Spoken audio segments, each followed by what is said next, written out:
Challenge your challenges. પડકારોને પડકારો. એક વસ્તુ સિમ્પલ છે. જેની જિંદગીમાં પડકાર નથી, નડતર નથી, જે ધારો એ થવા નથી દેતું, એવી સ્થિતિ નથી, સમજી લો આ માણસ સફળ નહીં થાય.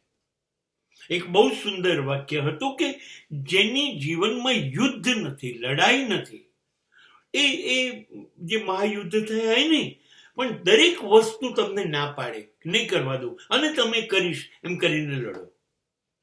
જેની જિંદગીમાં પડકાર નથી, એ જીવતે જીવ મૃત્યુ છે. અને જિંદગીનું બીજું નામ જ છે, દરેક વખતે જિંદગી તમને ના પાડે, આ નહીં થાય. Disturb every time. Life will say no.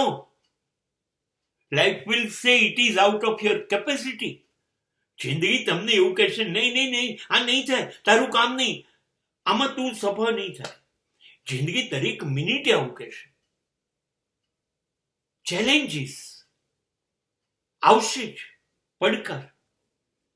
અને જે ઢીલો પડી ગયો કે આ નથી થયું, જે કાચું પડી ગયો, એ ક્યારેય સફળ નહીં થાય.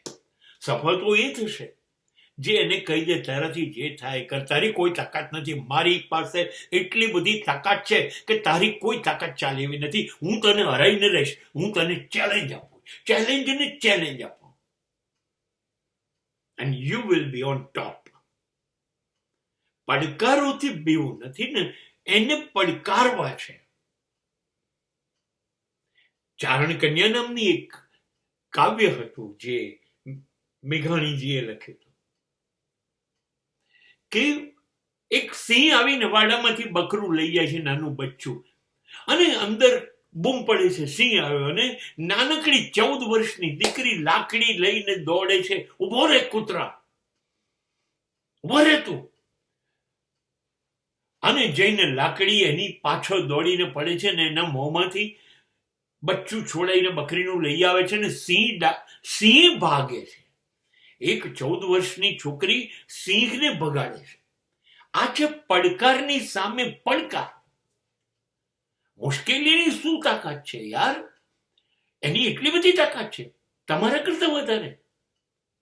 કોઈ મુશ્કેલી એટલી તાકાત વાળી નથી કે જે તમને રોકી શકે. તમે આ પૃથ્વી પર સૌથી મહાન છો, સૌથી મોટા છો, સૌથી તાકાતવાળા છો. તમે દરિયામાં ઊંડા જઈ શકો છો અને તમે જ એવરેસ્ટની ઊંચે પર બેસી જાઓ છો. તમે સૌથી વધુ તાકાતવાળા છો. માટે સે નો ટુ ચેલેન્જીસ. એની સામે ઉભા રહો છાતી કાઢીને. એ ધ્રુજી જાય, ઓ બાપરે આ તો બીતું નથી. અરે ડર તું, હું ડરીશ નહીં. Never afraid of challenges.